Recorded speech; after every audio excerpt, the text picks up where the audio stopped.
Hi student, आज हम लोग क्लास 10th के अर्थशास्त्र के ऑब्जेक्टिव का भाग 2 देखेंगे। तो चलिए हम लोग स्टार्ट करते हैं आज के सवाल का। तो आज हमारा क्वेश्चन होगा 26 से, कल हम लोग 25 तक किए थे। तो हमारा आज का पहला क्वेश्चन है, बचत को प्रभावित करने वाला प्रमुख तत्व है। तो क्या है? बचत की क्षमता, बचत की इच्छा, बैंक की सुविधा और इनमें से तीनों ही। तो बचत को प्रभावित करने में इन तीनों की भूमिका होती है। तो इसका आंसर क्या आ जाएगा? डी। हम लोग बढ़ते हैं नेक्स्ट क्वेश्चन की तरफ।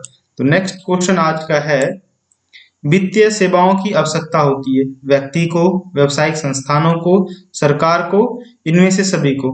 तो वित्तीय संस्थाओं जैसे बैंक वगैरह सब, जहां पैसा का लेन देन कार्य होता है, वो सबों को जरूरत होती है। इसलिए इसका आंसर क्या हो जाएगा? Option number D. 27 का आंसर क्या हो जाएगा? डी। अब हम लोग बढ़ते हैं अगले क्वेश्चन की तरफ।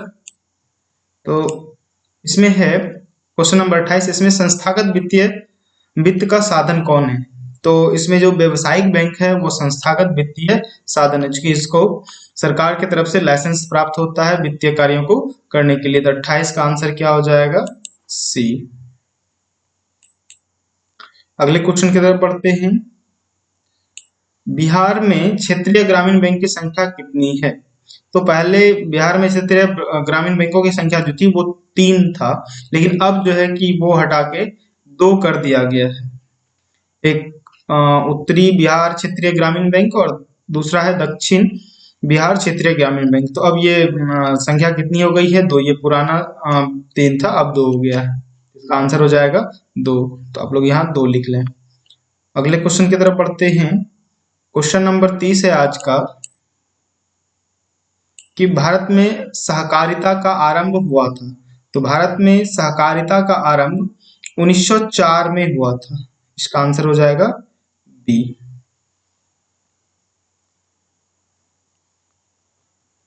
तो क्वेश्चन नंबर 30 का आंसर हो जाएगा बी। हम लोग नेक्स्ट क्वेश्चन की तरफ बढ़ते हैं। नेक्स्ट क्वेश्चन है आज का, भारत सरकार ने किस प्रकार की शिक्षा को मौलिक अधिकार घोषित कर दिया है? तो ये हो जाएगा प्रारंभिक शिक्षा। जो प्राइमरी एजुकेशन है वो सबके लिए अनिवार्य है, इसलिए इसका आंसर क्या हो जाएगा? Option number A. अगले क्वेश्चन की तरफ बढ़ते हैं हम लोग। अगला क्वेश्चन है, विगत वर्षों में बिहार के किस क्षेत्र का सर्वाधिक विकास हुआ? इसमें सेवा का क्षेत्र होगा, उसके बाद कृषि का क्षेत्र सबसे ज्यादा विकसित हुआ है। तो इसमें हो जाएगा 32 का आंसर हो जाएगा सी, सेवा का क्षेत्र। अगला क्वेश्चन की तरफ बढ़ते हैं। वैश्वीकरण के फलस्वरूप दो देशों के उत्पादों के बीच प्रतिस्पर्धा इसमें बढ़ जाएगी, क्योंकि दोनों देशों में फैक्ट्रियां लग जाएगी और जब फैक्ट्री में ज्यादा से ज्यादा प्रोडक्शन होगा तो लोग, उत्पादक चाहेंगे कि अपना सामान बेच सकें, और इसमें क्या होगा कि दोनों देशों के बीच उत्पाद को बेचने की प्रतिस्पर्धा बढ़ जाएगी। तो इसका ऑप्शन हो जाएगा बी। अगले क्वेश्चन की तरफ हम लोग बढ़ते हैं। अगला क्वेश्चन है हमारा आज, निम्नलिखित में कौन बहुराष्ट्रीय कंपनी? तो इसमें सभी Ford Motors, Coca Cola, Samsung, ये सभी जो है कि वो बहुराष्ट्रीय कंपनी है। बहुराष्ट्रीय कंपनी वो होती है जो एक देश के साथ दूसरे देशों में भी व्यापार करती है, यानी कई देशों में फैक्ट्रियां या बिजनेस या व्यापार होता है। ऐसी कंपनी को हम लोग बहुराष्ट्रीय कंपनी बोलते हैं। तो इसमें से सभी जो है वो क्या है? बहुराष्ट्रीय कंपनी है। अगला क्वेश्चन की तरफ बढ़ते हैं। आज अगला क्वेश्चन हमारा 35 नंबर है। सरकार की नवीन आर्थिक नीति का अंग है। तो ये उदारीकरण, निजीकरण, वैश्वीकरण, ये सभी जो है कि वो सरकार के नवीन आर्थिक नीति के अंग है। इसका आंसर हो जाएगा ऑप्शन नंबर डी। अगले क्वेश्चन की तरफ बढ़ते हैं। अगला क्वेश्चन है, उपभोक्ताओं के शोषण के मुख्य तरीका है मापतौल में कमी, मिलावट, भ्रामक प्रचार, इनमें से सभी। तो उपभोक्ताओं को किसी भी तरह से ठगा जा सकता है, चाहे उनको कम तौल देकर, मिलावट करके या भ्रामक प्रचार करके। तो इसका आंसर हो जाएगा इनमें से सभी।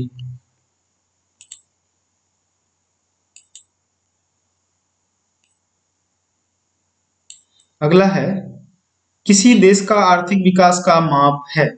किसी देश का आर्थिक विकास का माप है तो वहां की राष्ट्रीय आय जितनी होगी वह देश उतना ही विकसित होगा। तो इसका आंसर हो जाएगा और क्वेश्चन नंबर 37 का ऑप्शन नंबर ए आंसर होगा, यानी राष्ट्रीय आय। अगले क्वेश्चन की तरफ हम लोग बढ़ते हैं। अगला क्वेश्चन है, पुस्तक poverty and un British rule in India के लेखक कौन है? इसके लेखक हैं दादा भाई नौरोजी। तो इसका आंसर हो जाएगा दादा भाई नौरोजी। अगला है क्वेश्चन हमारा, दादा भाई नौरोजी ने भारत के प्रति व्यक्ति वार्षिक आय को कितना अनुमानित किया था? उन्होंने जो निकाला था वो 20 रुपया था। तो इसका आंसर हो जाएगा 20 रुपए। अगला क्वेश्चन की ओर हम लोग बढ़ते हैं। अगला क्वेश्चन है, भारत में सर्वप्रथम किस वर्ष राष्ट्रीय आय का अनुमान लगाया था? तो इसका आंसर हो जाएगा 40 का आंसर हो जाएगा 1868।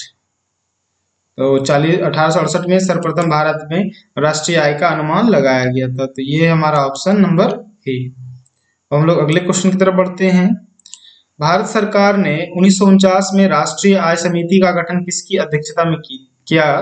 तो ये है प्रोफेसर पीसी महालनोबिस। इन्हीं की अध्यक्षता में पहली बार जो था 1949 में राष्ट्रीय आय समिति का गठन किया गया था।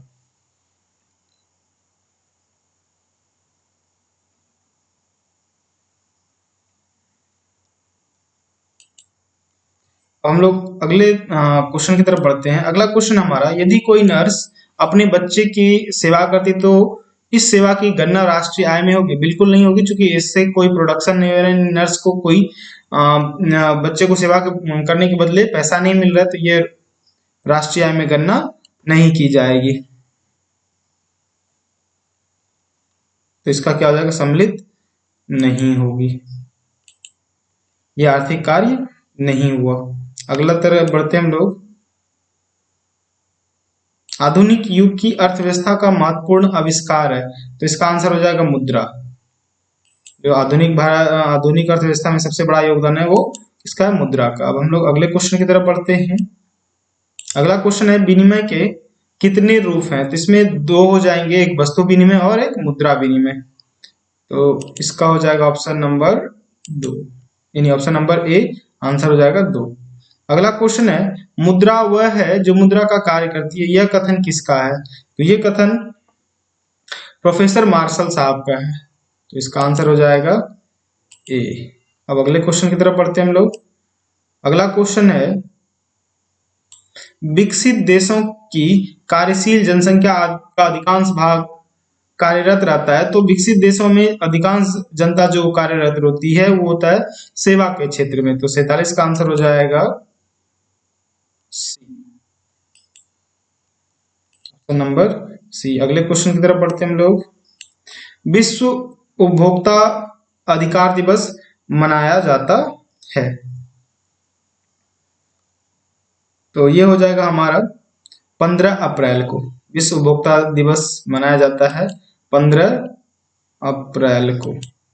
अगले क्वेश्चन की तरफ हम लोग बढ़ते हैं। अगला क्वेश्चन है हमारा, भारत में उपभोक्ता संरक्षण अधिनियम कब पारित हुआ? तो 1986 में भारत में उपभोक्ता संरक्षण अधिनियम पारित किया गया है।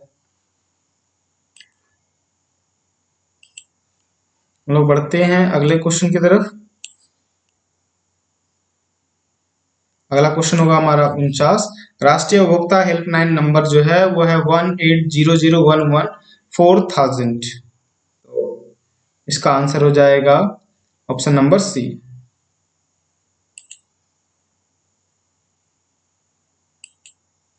अब हम लोग अगले क्वेश्चन की तरफ बढ़ते हैं। अगला क्वेश्चन है, जिला फोरम में कितने मूल्य तक के वस्तु की शिकायत उपभोक्ता दर्ज करा सकता है? तो ये है 20 लाख रुपए तक। वो यदि उसके साथ ठगी या कुछ भी होता है या उसे सामान में की गुणवत्ता में खराबी महसूस होती है तो वो 20 लाख तक है, तो वो अपना केस जिला फोरम में कर सकता है। तो इसका आंसर हो जाएगा ए। तो ये थे आज के 25 क्वेश्चन। आशा करता हूँ आपको अच्छा लगा होगा। इसी तरह का वीडियोस पाने के लिए आप मेरे चैनल को सब्सक्राइब करें। धन्यवाद।